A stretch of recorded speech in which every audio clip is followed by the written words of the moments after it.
Sebelum menonton, jangan lupa like, subscribe, dan tekan tombol lonceng. Selamat menyaksikan. Kepala Badan Pangan Nasional atau National Food Agency Arief Prasetyo Adi mengatakan, siap menindaklanjuti arahan Presiden Joko Widodo untuk memperpanjang bantuan pangan beras tahap kedua yang awalnya 3 bulan dari September hingga November, diperpanjang hingga Desember 2023.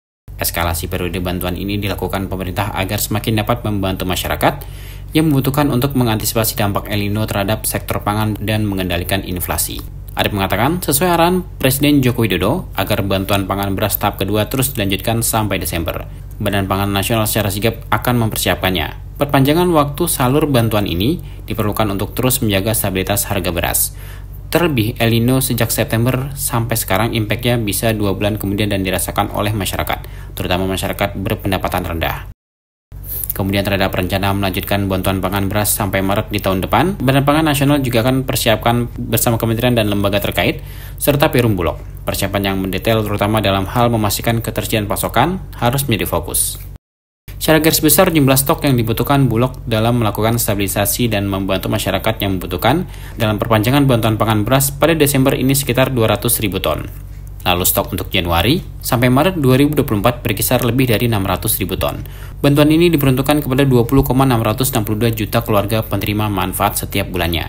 Tentunya ini memerlukan dukungan anggaran dari Kementerian Keuangan dan juga persetujuan Presiden, seperti yang sudah disampaikan dalam beberapa kesempatan saat peninjauan penyaluran bantuan pangan di Padang, Palembang, dan Lampung dalam beberapa hari terakhir.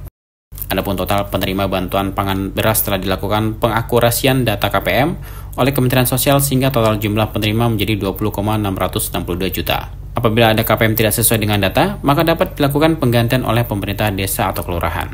Lebih lanjut, realisasi bantuan pangan beras tahap kedua yang telah diluncurkan sejak 11 September sampai 24 Oktober telah mencapai 65,82% atau 407.250.560 kg. Adapun target penyalurannya sampai November adalah 618.687.480 kg. Menilik statistik perberasan yang dirilis Badan Pusat Statistik pada 2 Oktober lalu, tercatat pada September 2023 inflasi beras secara bulanan sebesar 5,61% dengan andil 0,18%. Penyebab membumbungnya inflasi beras tersebut dikarenakan adanya dinamika harga beras disebabkan berkurangnya pasokan dan menurunnya produksi akibat kemarau berkepanjangan dan El Nino. Bantuan pangan beras tahap pertama pada Maret sampai Mei dapat dikatakan cukup efektif sebagai pengendali inflasi dan jaringan pengaman sosial. Efek positifnya juga dirasakan terhadap kestabilan harga beras dan inflasi yang terjaga selama April sampai Juli 2023. Badan Pangan Nasional yakin bantuan pangan beras tahap kedua yang terus dilanjutkan dapat pula memberikan andil positif seperti sebelumnya, terutama mengantisipasi lonjakan harga pada momentum Natal dan Tahun Baru serta mengatasi dampak El Nino. Berdasarkan pantauan di panel harga pangan NFA, terlihat adanya tren penurunan harga beras medium yang terjadi sejak awal Oktober.